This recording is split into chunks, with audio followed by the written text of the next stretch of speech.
Olá, seja muito bem-vindo ao canal do Escola Biblicast. Quem vos fala é o professor Roberto Penha e hoje vamos falar um pouquinho sobre as lições bíblicas adulto da CPAD. Estamos iniciando um trimestre e eu queria fazer algumas perguntas para você.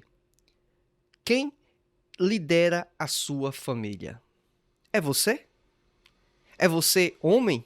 É você mulher? E se eu disser na verdade que a liderança não vem de vocês? A liderança é de Deus. É Ele quem dita as regras. É Ele quem dá os parâmetros. Na verdade, tomamos decisões dentro de um certo escopo, dentro de um certo espaço.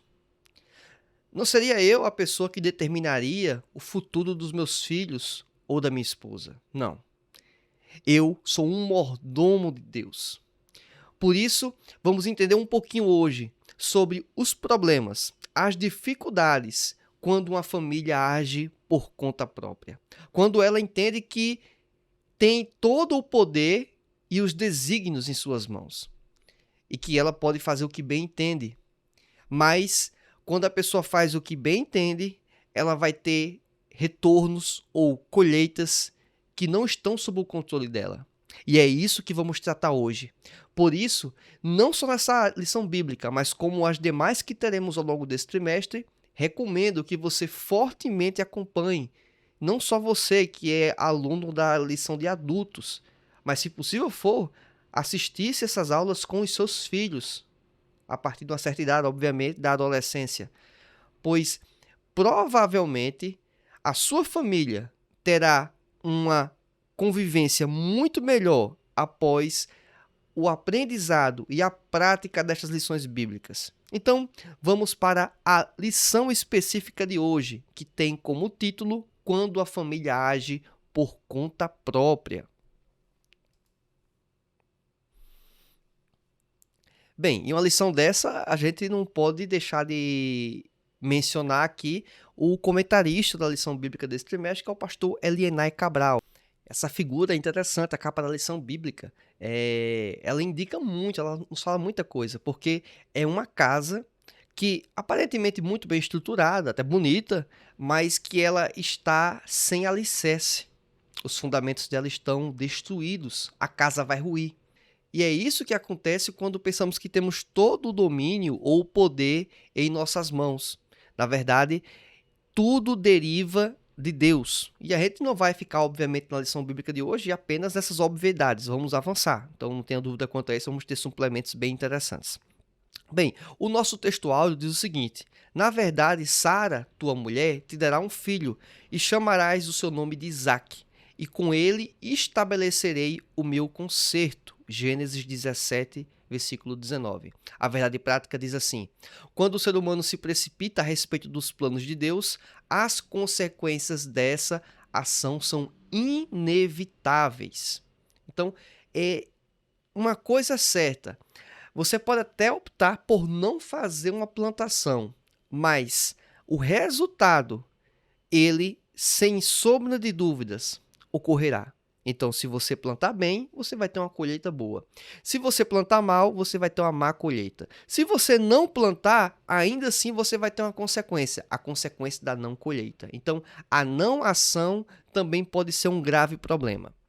E temos alguns textos bíblicos que recomendamos, obviamente, como leitura diária e bem interessantes, tá certo? Temos um texto bíblico de referência que eu julgo muito interessante e quero fazer luz dele na lição de hoje. E aí depois, ao longo da lição bíblica, vamos destacar alguns pontos. Gênesis capítulo 12, versículo 1 ao 3 e também no capítulo 16, do versículo 1 ao 5. Diz Gênesis 12, 1. Ora, o Senhor disse a Abraão: sai-te da tua terra e da tua parentela e da casa de teu pai, para a terra que eu te mostrarei. E far-te-ei uma grande nação, e abençoar-te-ei. Engrandecerei o teu nome, e tu serás uma bênção. E abençoarei os que te abençoarem, e amaldiçoarei os que te amaldiçoarem. E em ti serão benditas todas as famílias da terra. E aí é muito interessante esse texto porque é uma alusão a uma afirmação, uma grande promessa de Deus para uma pessoa comum, Abrão, e que ele teria uma descendência enorme. Então, isso é uma promessa muito importante. Obviamente, boa parte do que somos hoje deriva exatamente do que aconteceu com Abrão. Versículos do 1 ao 5 do capítulo 16 de Gênesis. Ora, Sarai, mulher de Abrão, não lhe gerava filhos, e ele tinha uma serva egípcia, cujo nome era Agar. E disse Sarai a Abrão: Eis que o Senhor me tem impedido de gerar. Entra, pois, a minha serva, porventura tereis filho dela? E ouviu Abrão a voz de Sarai. Assim tomou Sarai, mulher de Abrão, Agar, egípcia, sua serva, e deu-a por mulher a Abrão, seu marido, ao fim de 10 anos em que Abrão habitara na terra de Canaã. Versículo 4. E ele entrou a Agar, e ela concebeu, e vendo que concebera, foi sua senhora desprezada aos seus olhos. Versículo 5. Então disse Sarai a Abrão: Meu agravo seja sobre ti, minha serva pus eu, e teu regaço. Vendo ela agora que concebeu, sou menosprezada aos seus olhos. O Senhor julgue entre mim e ti. Olha que dura situação. Sarai deu a ideia de Abraão ter uma outra mulher para poder gerar filhos. E aí, a colheita que eu mencionei anteriormente, ela chegou. A situação criada não por causa de Sarai, é bom deixar claro. Sarai foi parte do processo. Quem tomou a decisão e a ação foi Abrão. E a decisão de Abrão foi duramente prejudicial para toda a sua família. Então ele recebeu um mau conselho, ele seguiu o mau conselho por ter desprezado o conselho. Sarai não errou em dar uma opinião, por dar a opinião em si, não errou. Lógico que a opinião dela, a orientação dela foi equivocada. Sarai deveria, né, em algum momento, ou sempre que possível, conversar, dialogar e opinar. Mas a opinião de Sarai foi uma opinião equivocada. Existem opiniões erradas. E Abrão, por falta de maturidade, de talvez convicção ainda maior do que ele já tinha na fé, ele cedeu e, infelizmente, ele trouxe confusão, atrito, ciúmes para o seu lar. E isso é um bom pano de fundo, uma boa referência para a gente poder refletir e a pensar em nossas vidas, em nossas famílias. E vamos avançar aqui, só que eu quero começar tratando com vocês sobre 7 mitos sobre as famílias. Isso mesmo, 7 mitos sobre as famílias. O primeiro grande mito que eu queria considerar é este, que quem manda na minha família sou eu. Você já deve ter ouvido isso por aí. Ou talvez até mesmo você já deve ter afirmado isso. Quem manda na minha família sou eu. E parte disso é verdade e parte disso não é. Qual a parte que é verdade? Não basta eu chegar de um agente externo, uma pessoa que você nem sequer tem relacionamento, e ficar determinando ou dizendo o que é melhor para sua família. Eu não conheço sua realidade, eu não conheço o seu contexto, eu não conheço você, não conheço sua história, não conheço a história e também o trajeto e a personalidade e o contexto das demais pessoas em sua família. Então, a minha opinião, ela tende a ser um pouco, ou bastante, na verdade, ausente de fundamentos, de características que possam talvez aplicar à sua vida. Talvez isso seja uma verdade. Às vezes apenas é uma questão de opinião. Eu tenho uma opinião sobre o que seria melhor para sua família. Então, a minha opinião, na verdade, não vai determinar, não vai mandar e não vai dizer o que é melhor para sua família. E também, muito menos, né, determinar, afirmar o que deve ser feito. Isso aí, de certa forma, faz total sentido, absolutamente correto. Agora, tem questões em que quem manda na sua família não é você. Questões que é meio óbvio falar, mas eu quero deixar claro, questões que envolvem os próprios aspectos de direito, de leis. Você não pode fazer qualquer coisa com seus filhos. Tem limites. Você não pode fazer qualquer coisa com sua esposa, se você é marido. A esposa não pode fazer qualquer coisa com seu marido. Não é assim que funciona. Então, vamos supor que estão sendo respeitadas esses aspectos de direito, de legislação, que se aplica a cada localidade, até mesmo país e por aí vai. Não estou falando disso. Vamos supor que você está considerando e jogando dentro do jogo, dentro das leis, das regras. Mas são decisões ou orientações que, aos olhos humanos, na verdade é apenas uma opinião, apenas uma orientação, apenas uma decisão, escolhas da vida. Só que essas escolhas da vida, essas decisões devem passar por um crivo. E esse crivo aqui, eu não estou falando do crivo de uma outra pessoa qualquer como eu, como seu vizinho, como alguém da sua própria família. Não estou falando um crivo de um agente estatal, de um governante, de um juiz. Não estou falando desse crivo. Estou falando de um crivo muito superior, um crivo moral, que foi estabelecido nas Escrituras Sagradas. Esse é o crivo que deve estabelecer. É esse crivo que, em última instância, determina quem manda na sua família. Quem manda na sua família é Deus. Quem manda na sua família é Jesus. Mas você pode dizer, mas eu não quero dar satisfação, eu continuo mandando em minha vida. Tudo bem, pode ser e é uma escolha sua. Mas não tenha dúvida, Deus não deixa de ser o dono da sua família. Você pode não estar considerando os desígnios, a vontade dele para a sua vida e para a sua família, mas ele ainda continua sendo. E, consequentemente, as escolhas equivocadas que vão ser feitas sem considerar os parâmetros divinos vão ter consequências prejudiciais a você, prejudiciais à sua família. Pode ser, inclusive, algo equivalente ao que aconteceu com Abraão, nós vamos ver ao longo da lição bíblica, que atravessa gerações, séculos de prejuízo para a sociedade e talvez até para o mundo inteiro, certo? Então, é um aspecto bem interessante. Segundo mito que eu quero também falar um pouco. Só pode falar sobre determinados temas quem tem experiência de vida no tema. O que chamamos alguns aí, equivocadamente, porque tem gente que distorce, que é o chamado lugar de fala. A ideia do lugar de fala tem alguns desvios. Mas vamos supor e vamos considerar aqui o que infelizmente tem ganhado mais força, que é a visão equivocada do que é o tal lugar de fala. O lugar de fala basicamente seria o seguinte, dá um rápido exemplo. Se mulheres estão discutindo sobre feminismo e um homem quer dar opinião, quer falar como a mulher deveria se comportar, tratar e falar, independente de qual seja a opinião dessa pessoa, desse homem. Algumas mulheres vão dizer o seguinte, não, você não pode falar sobre o que é o feminismo. Você não pode falar sobre o que trata ou o que deveria ser o adequado para as mulheres, já que você é homem e você então não tem o seu lugar de fala para este assunto. Só que, olha só que interessante, às vezes as questões que envolvem o feminismo, elas não são isoladas apenas entre as mulheres, não é uma decisão e opinião de mulheres, é uma opinião e decisão de sociedade. Até porque parte dos problemas que as mulheres enfrentam derivam exatamente do quê? Dos homens. Então, como a gente vai excluir os homens desse tabuleiro de xadrez? dessas interações? Não tem como. Então, esse é um dos absurdos. É a mesma coisa que dizer, em algum momento, em certa escala, que para falar sobre racismo e os prejuízos do racismo, os problemas do racismo, tem que ser uma pessoa que passa por racismo.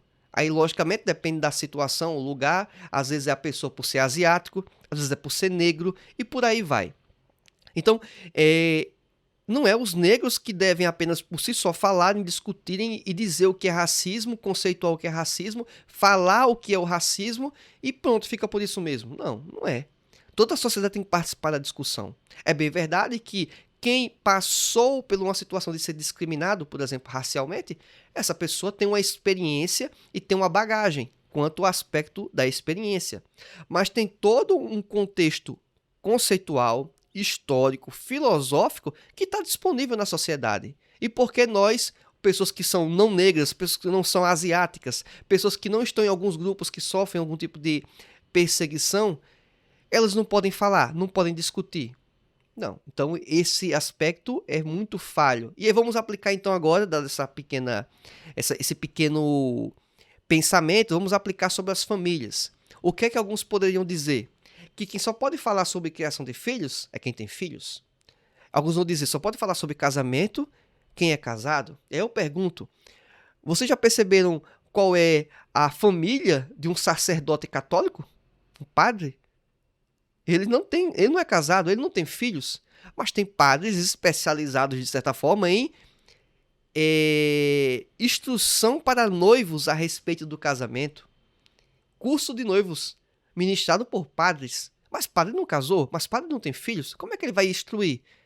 A questão não é se ele tem experiência ou não tem experiência. A questão é o conteúdo, o fundamento. Se o fundamento é a Bíblia Sagrada, é a Escritura, que a teoria e os ensinamentos adequados, o crivo, está lá, por que que uma pessoa não pode se dedicar a estudar, a se especializar e falar sobre o tema? Ou seja, pegar aquela linguagem que para alguns pode ser um pouco difícil, traduzir, simplificar e expor. Tranquilo. Ele vai ter formas de experiência por iniciativa própria? Não. Mas ele pode ter de relatos, de conversas, de auxílio que ele deu a alguns casais ou noivos. Então perceba que falar sobre determinados temas ao longo desse trimestre não é necessário que eu tenha a experiência, que eu seja uma pessoa que vive de fato aquilo. Bom seria que eu tivesse essas experiências. Não quero desprezar e menosprezar a experiência, mas eu quero dizer que por não ter vivido ou por não ter experiência, eu não estou de escanteio nessa conversa. Vai ter uma lição bíblica que vamos estudar ao longo das próximas aulas, que vai falar sobre o relacionamento de nora e sogra. Eu sou professor de uma classe de adultos, homens, e vou lecionar homem, para uma classe de homens, falando sobre relacionamento de nora e sogra. Faz sentido esse tipo de conversa? No primeiro momento pode parecer que não, mas a Bíblia fala sobre um relacionamento de nora e sogra. Ela mostra exemplos, parâmetros. Por que não eu não posso falar sobre esse assunto? Por que não eu não posso falar sobre esse assunto, inclusive para mulheres? Porque o fundamento está lá. Tá certo? Eu não vou ter a experiência, porque não sou nora e nem sou sogra, mas eu tenho elementos para poder ministrar, tá certo? Então, não posso ser excluído do meu espaço de fala, porque em tese eu não teria o lugar. Eu tenho lugar sim.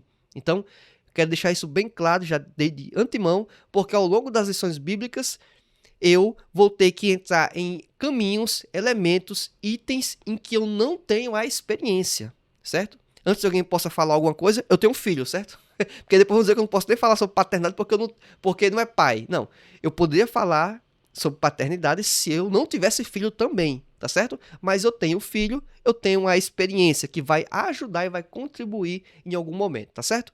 Mas eu não tenho muitos filhos, porque depois vão dizer que quando chegar na lição bíblica que fala sobre escolha ou preferências de filhos, só pode falar quem tem mais de um filho. Também não vamos por esse caminho, né? Então, deixar bem claro isso. É um mito que devemos acabar. Terceiro mito. O responsável principal da educação dos filhos é a mãe. Olha, será? Será que é a mãe a responsável maior ou principal da educação dos filhos? E a minha resposta é um não, por isso que é um mito. O principal e maior responsável pela educação dos filhos é o pai. É ele que é o líder. A Bíblia orienta isso. É o pai que tem que guiar o filho no caminho que deve andar. É o pai. Agora, se vamos pensar em conjunto, a família como um todo, é lógico que existe a hierarquia. E é o pai e a mãe que trilham um caminho ou apresentam um caminho, indicam o que é mais adequado para o filho. É o pai e a mãe em conjunto. Mas se tiver que escolher uma pessoa, essa pessoa não é a mãe, essa pessoa é o pai. Alguém pode dizer, não, mas aí quem fica mais tempo com as crianças ou com os filhos, em boa parte deles, é a mãe. Eu concordo com isso. Muitas vezes quem vai até expor algumas verdades vai ser a mãe. Tá tudo bem, tá tudo correto. Mas algumas decisões ou opiniões, elas devem e deveriam, na verdade, passar pelo crivo do pai, do líder maior. Ele vai dar alguns parâmetros. Ele vai dizer o que deveria ser adequado para o seu filho. Aí pode já gerar polêmica para alguns de vocês, mas eu estou trabalhando com um parâmetro de referência, a Bíblia Sagrada. Então, esse é meu parâmetro. Não é o que a sociedade fala, não é o que o meu vizinho fala, não é o que um país dito cristão fala, não é o que um país de origem islâmica fala. O que diz é a Bíblia. Esse é meu parâmetro, tá certo? Item 4. Existe família perfeita? E eu coloquei aqui, em parênteses, geração Instagram. Porque a geração Instagram é o mundo das pessoas perfeitas, né? São as pessoas belas, bonitas, com a vida maravilhosa e muito bem sucedidas. E aí também tem alguns que espalham, né? A família inteira está nesse padrão. Então, e as pessoas, às vezes, elas, olhando aquilo, pensam que aquilo é a realidade. Aquilo, na verdade, é uma emulação. aquilo ali é um simulacro, aquilo ali não é a verdade. Aquilo ali é apenas e exclusivamente um produto a ser apresentado por uma pessoa, por um grupo de pessoas, para vender algo. Nem que seja para vender, aí o que eu poderia dizer, né? A imagem de família muito bem sucedida, muito bem abençoada, para que algum produto ou serviço, ou até mesmo sua audiência, o seu tempo, seja capturado, ou até mesmo o seu dinheiro, seja capturado por essas pessoas. Então, entenda que ferramentas de redes sociais, as pessoas tendem a apresentar a sua melhor versão. Perceba que eu, ao fazer aqui essa aula, eu estou tentando, né? Pentei meu cabelo, lavei o rosto, botei uma camisa, né? Social. Mas eu não estava até agora há pouco com uma camisa social. Eu não estava nem agora há pouco com o cabelo relativamente organizado como está agora. Eu estou me apresentando de uma forma que eu acho que é agradável, interessante para a audiência, para as pessoas que vão assistir esse vídeo. Então, isso aqui não sou eu integralmente, isso aqui não sou eu todo o tempo, isso aqui é eu apenas nesse momento, tá certo? Então, temos que ter essa dimensão e não pensar que isso é o todo, isso é apenas uma parte. Não quer dizer que há falsidade nisso, mas eu estou querendo dizer que isso não é a total realidade, tá bom? Item 5. Filhos bem instruídos, educados e que tiveram pais presentes não serão filhos rebeldes ou problemáticos. Esse aqui também é um outro mito. O pai e a mãe faz todo o trabalho, vamos dizer, ao seu alcance, o esforço, faz o que há de melhor, e quando eu falo de melhor, não quer dizer que é o ideal, é o melhor que está ao seu alcance. Em alguns momentos, esse melhor que está ao seu alcance é muita coisa. É coisa assim que surpreenderia, talvez, outras pessoas, aos seus pares, se ficassem sabendo o que você faz pelo seu filho. E quando eu falo fazer, não é apenas, que alguém pode pensar, né? Eu falo apenas, mas na verdade é muita coisa já, né? Proporcionar uma boa educação formal para o seu filho, tipo escola, faculdade. Não é um plano de saúde, não é uma boa alimentação, né? Para ele desenvolver fisicamente, não é um bom ambiente de casa, de lá, né, de poder ter um quarto, o que for. Eu não estou falando apenas isso, apesar que eu digo que é muita coisa, certo? Por que eu falo apenas? É porque existe mais coisas, existe a parceria, a conversa, o diálogo. E digamos que o pai fez tudo isso que eu já mencionei, de características mais físicas, até envolvendo aspectos financeiros que ajudam bastante, e você também foi um pai presente, orientou, instruiu seu filho, mostrou o caminho que deve andar. Pais crentes que levaram seu filho para a escola dominical, instruiu o caminho, mas era o pai crente que levava para a escola dominical e o pai estava na escola dominical. É o pai que em casa instruía o filho. Era o pai que dava amor ao seu filho, conversava com seu filho, dava liberdade ao seu filho para poder discutir sobre quaisquer temas. O pai que fez sua parte. Não foi o pai perfeito, foi o pai possível, mas foi um bom pai, foi uma boa mãe.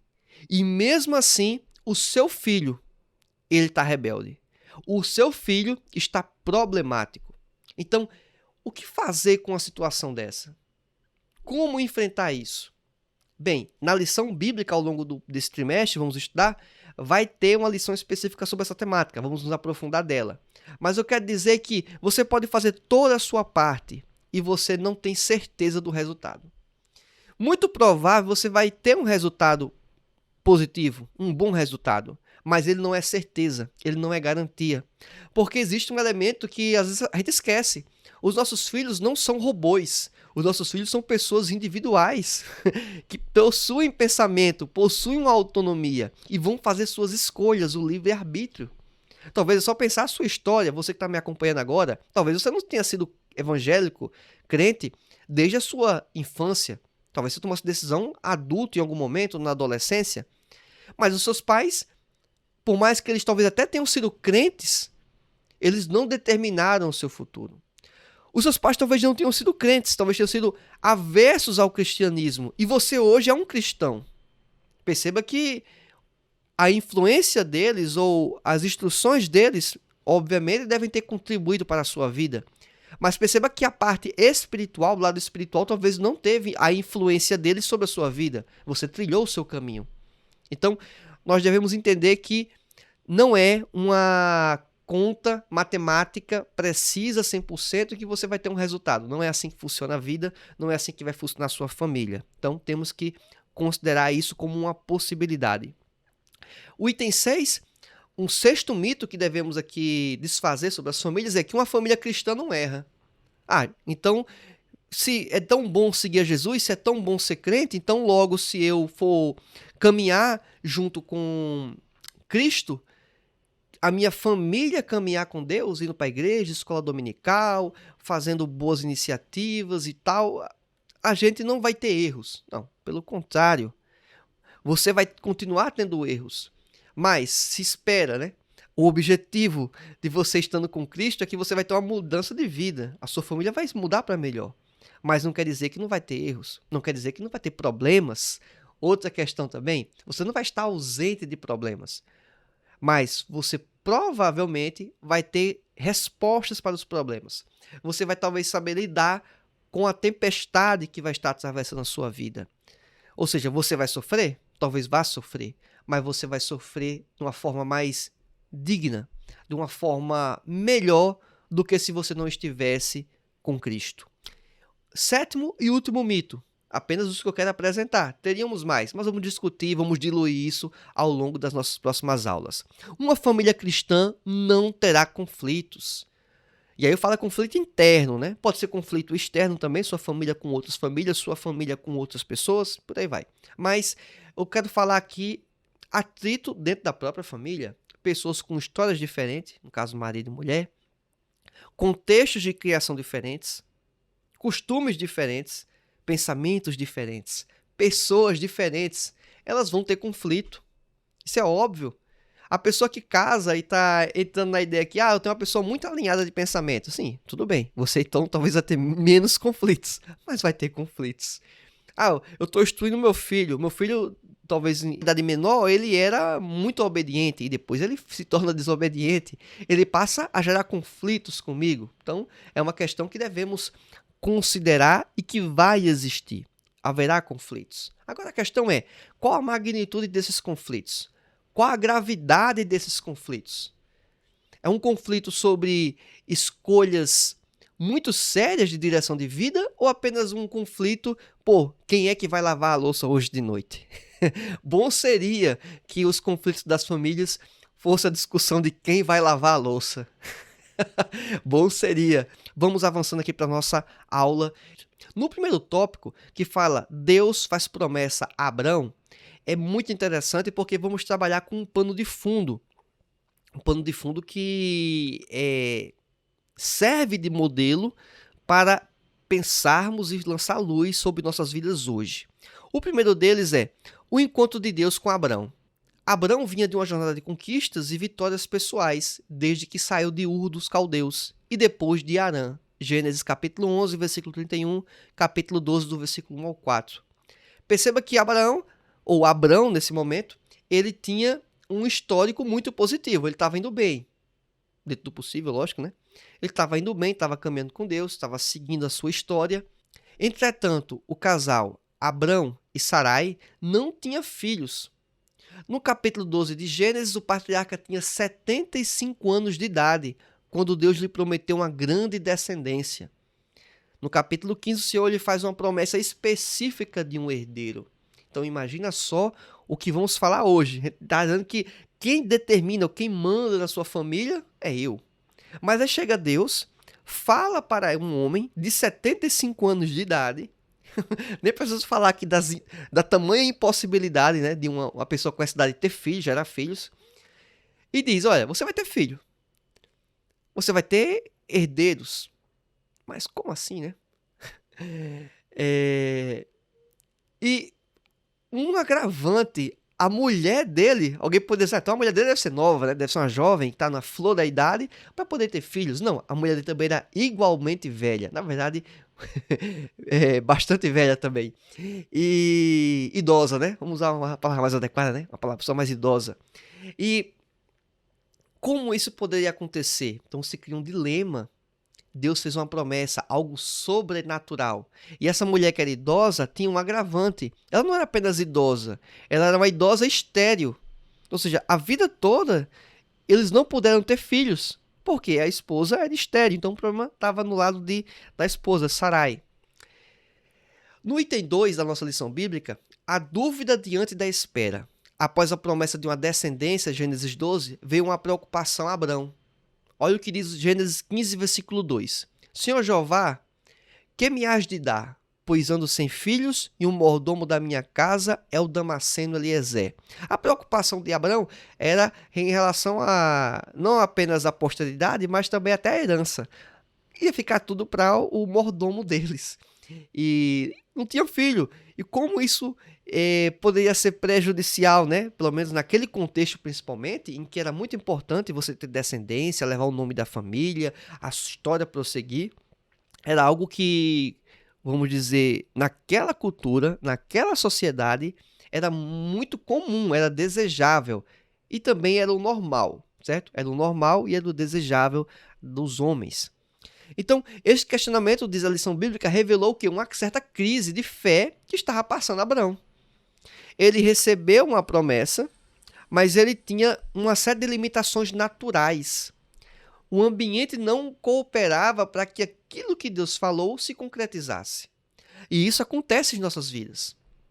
Quando nós pensamos que, por estarmos exclusivamente num ambiente em que não temos nada favorável, a pessoa leva a crer ou pensa que nada será possível para resolver ou concretizar um desígnio, uma promessa que Deus tem feito para a sua família e para você. E aí, qual vai ser a nossa atitude perante isso? Vai ser esperar o momento correto ou tentar ajudar a Deus? Tentar acelerar esse processo. E aí é que a gente vê quando começa a ocorrer problemas nas nossas escolhas e decisões, quando queremos acelerar processos, antecipar etapas.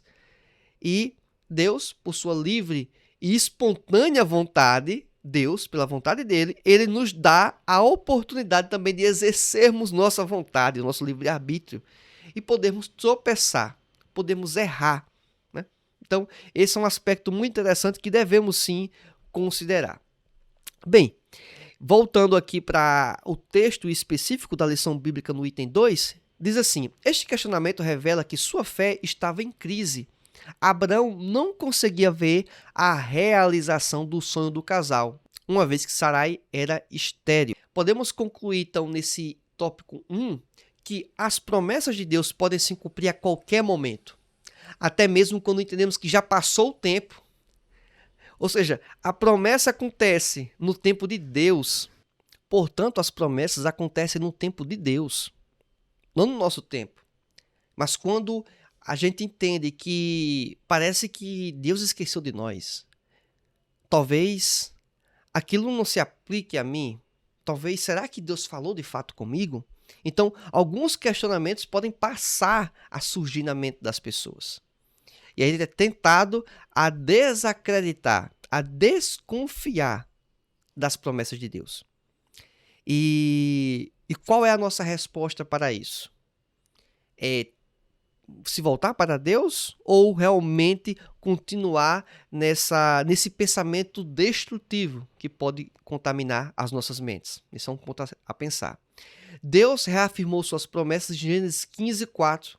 Apenas contava que Abrão permanecesse firme na fé. Mas será que não era exatamente isso que Deus estava querendo ver?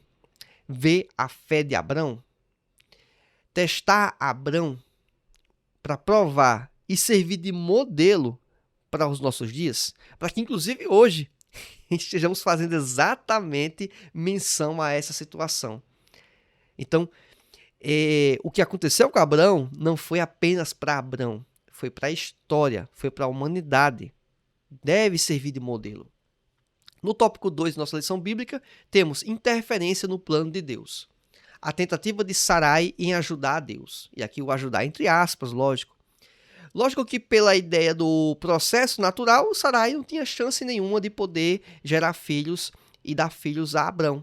Ela teve uma ideia, que era o quê? Entregar uma serva, uma escrava, para que pudesse servir como mulher para ele e aí sim gerar os filhos. E é bem interessante mostrar que isso era algo relativamente comum naquele período da sociedade. Então, aquilo não era mal visto aos olhos da sociedade. Lembra quando eu falei sobre os mitos, sobre as questões que devíamos considerar também? É que algumas decisões elas não são ilegais, elas não são criminosas do ponto de vista jurídico, de direito, de legislação de um país. Até mesmo em alguns momentos, ela é aceita pela sociedade.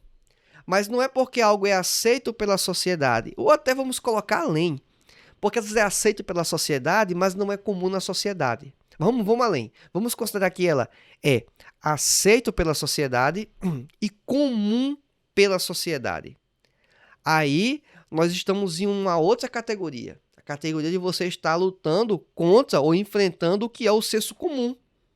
E alguns até, fazendo uma certa brincadeira, uma piada, né?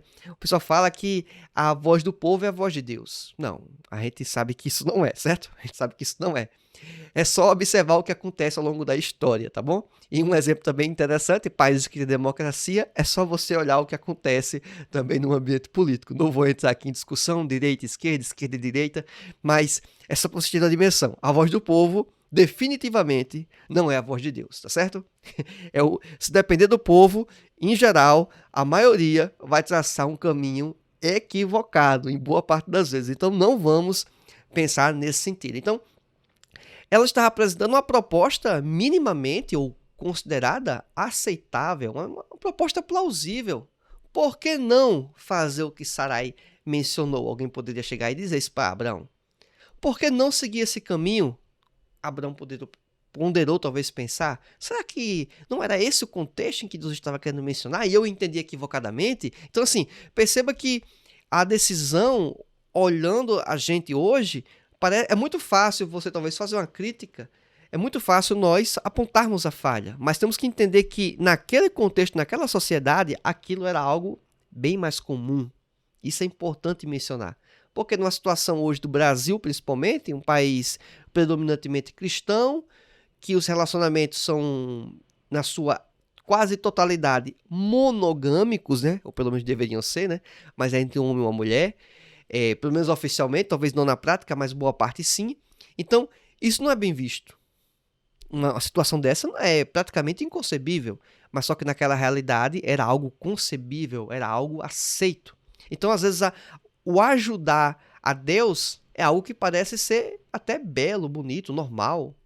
Então, temos que ter muito cuidado quanto a isso. Foi essa a tentação que Abraão sofreu. Item 2. Os dois vacilam na fé. Abraão, me parece, ser uma pessoa aberta a ouvir sua esposa. É algo positivo de Abraão. Algo positivo Sarai também falar, porque Abraão dava abertura e Sarai também falava. Então, parecia ser um casal nesse aspecto positivo, algo legal. Sarai deu uma opinião errada. Sarai deu uma opinião de senso comum. Sarai falou talvez o óbvio, mas as obviedades são, na verdade, às vezes, um seríssimo problema, né? Então, um jornalista que eu acompanho, ele fala algo bem interessante. Respostas rápidas, fáceis, geralmente são equivocadas. Respostas rápidas, fáceis de implementar, elas tendem a ser equivocadas. Então, Sarai fez isso. Deu uma resposta fácil, rápida, normal, senso comum, nada tão extravagante. E Abraão esqueceu de certo momento, ou não teve tanta convicção nas afirmações de Deus, a sua fé vacilou, e ele também seguiu a orientação da sua esposa. Então, é muito bom ouvir a sua esposa. Tem que se ouvir a sua esposa. Essa é a verdade. Só que nem todo o conselho da sua esposa vai ser bom. Então, vamos supor que Sarai fosse e devia ser uma boa conselheira. E você recebeu vários conselhos positivos, vários conselhos bons. Mas um conselheiro que tem um histórico de bons conselhos, ele também pode errar. Então, temos que ter muito cuidado sobre quem são os nossos conselheiros. Porque eles podem ser muito bons historicamente, mas eles falham. Pensa aí num esporte qualquer que seja, vamos considerar futebol, talvez seja o exemplo mais interessante. Nós temos os melhores jogadores do mundo, por exemplo, um time, um país. Mas esses melhores jogadores do mundo, eles vacilam em algum momento. Eles podem ter o melhor histórico, mas em uma partida eles perdem. Às vezes perdem para o time mais fraco, ou um dos mais fracos. Eles perdem um jogo que seria praticamente impossível perder e eles conseguem fazer isso. Então, temos que ter muito cuidado com os conselhos. Devemos avaliar os conselheiros? Sim, mas também devemos avaliar o conteúdo dos conselhos. O conteúdo deve ser considerado. Então, pessoas boas que nos amam às vezes sugerem coisas equivocadas. Se Abraão tivesse maior convicção e fé na promessa de Deus, ele não seguiria o conselho da esposa. Então, o erro foi dos dois, mas primordialmente no caso de Abraão, certo? Tópico 3. O problema da precipitação. A gente sofre uma sociedade hoje que tem muita questão de ansiedade. Você sofre antecipadamente, preocupação, querendo resolver tudo muito rapidamente, o resultado rápido e agora. Às vezes nós queremos que isso aconteça com as coisas de Deus. E aí você vai ter que aplicar e pensar na sua realidade, no seu contexto, na sua história, nas promessas de Deus para você, que são diferentes da minha e de outras famílias. Será que eu estou caminhando ou você está caminhando para querer ajudar a Deus? Ou estamos fazendo a coisa adequada, a coisa correta? Devemos também, mais uma vez, refletir e pensar sobre isso. Tópico 3. As consequências de uma decisão precipitada. Agora chegamos num ponto importante. Falamos sobre o processo, a situação, o contexto que Abraão estava. Falamos sobre o contexto da decisão. E agora vamos ver os resultados, as consequências. A decisão feita vai gerar uma consequência. A primeira delas foi um conflito na própria família. Porque agora Abraão, por mais que ele tinha uma mulher oficial, vamos dizer, a esposa mesmo dele de fato, ele agora tinha uma outra mulher que tinha um filho dele, que gerou um filho, Ismael. E essa mulher começou a desdenhar, dependendo da região que você mora do país, o Nordeste tem um termo chamado mangar. Que verbo é esse, né? Verbo mangar. Pois é, começou a mangar, a tirar uma onda, como alguns falam, né? Com a esposa oficial que não gerava filhos. Mas olha só, Agar só teve a oportunidade de estar com Abraão graças à senhora dela, que era Sarai. Perceba, inclusive, a ingratidão, de certa forma, né? O erro de Agar. Mas por que isso aconteceu? Sarai trouxe ela. Abraão também trouxe ela para o meio familiar, o seio familiar. Ou seja, eles trouxeram o problema para dentro de casa. E agora a situação estava dada. Ela ia gerar um filho do patriarca. E ele não poderia, assim, simplesmente aniquilar isso. Então, esse é um problema muito sério. Item 2. A fraqueza de Abraão. Depois de ele ter tido todo esse conhecimento do que deveria ocorrer na vida deles, ele teve que confiar não mais em Sarai. Ele teve que confiar em Deus. Olha só, na situação caótica, ele se voltou para Deus. E Deus ele reforçou para Abraão, inclusive, que ele teria o filho. O filho da promessa não era o que ele teve com Agar, era o que ele teria com sua esposa. A esposa dele, de fato. E Deus cumpriu essa promessa. Só que o cumprimento dessa promessa gerou um grande problema. Porque até hoje, tem uma desavença, um conflito entre árabes e judeus. Descendentes de Ismael, descendentes de Isaac. Esse atrito não foi apenas naquele momento familiar, mas perdura até os dias de hoje. E é interessante que, para tomarmos decisões como essa, em que Abraão teve que tomar, e nós, em algum grau, tomamos também, sobre outras questões, é que é necessário discernimento espiritual. O discernimento para saber qual é a melhor decisão a ser tomada, discernimento para saber se o que tem que ser feito é, de fato, de minha responsabilidade, é aquilo que Deus deixou para que eu pudesse escolher, e tomasse a decisão, ou seja, está nas minhas mãos executar e o fazer, ou é aquilo que Deus diz, olha, o seu fazer é o não fazer. O seu fazer é o não fazer nada. O seu fazer é confiar em mim. O seu fazer é confiar que Ele, Deus, pode solucionar o problema que sua família está passando. Então, deveríamos ter e buscar esse discernimento espiritual. Falamos no trimestre passado sobre avivamento. O avivamento leva-se a considerar, sim, o discernimento. O discernimento que é um dom espiritual, um dom imprescindível para a igreja nos dias de hoje. Então, seria muito interessante se nós tivéssemos, e desejamos, na verdade, que todos nós tenhamos, discernimento espiritual suficiente para identificar o que deve ser feito, como deve ser feito, inclusive o que não deve ser feito. Por último, a nossa conclusão, precisamos identificar a voz de Deus. Esse é o primeiro ponto. Precisamos identificar a voz de Deus. Segundo, precisamos confiar integralmente nas promessas de Deus. Ao ponto que eu ouvi a voz de Deus, identifiquei que é de fato Deus falando, que não é a minha imaginação, que não é um falso profeta, que não é um falso mestre, alguém que está querendo me enganar. Identifiquei que é Deus. Confio em Deus integralmente. Se eu passo dessa confiança integral em Deus, eu não vou fazer o quê? Cometer o equívoco de querer ajudar a Deus. De entender que as coisas dependem dele. É ele quem faz. Também aprendemos que é importante ouvir conselhos, sobretudo, obviamente, como eu mencionei já, da própria esposa. Mas bons conselheiros também fornecem conselhos prejudiciais. E por último, cabe a você governar as decisões e ter ciência que a responsabilização também está sob sua responsabilidade. Se você teve acesso a essa aula toda, achou interessante e quer baixar o slide, aqui ao lado você vai ter um QR Code, se você estiver assistindo no televisor, no aparelho de TV, que você pode escanear e baixar esse slide. Você também pode acessar esse conteúdo no grupo do Telegram, onde postamos conteúdos adicionais. O link fica na descrição deste vídeo.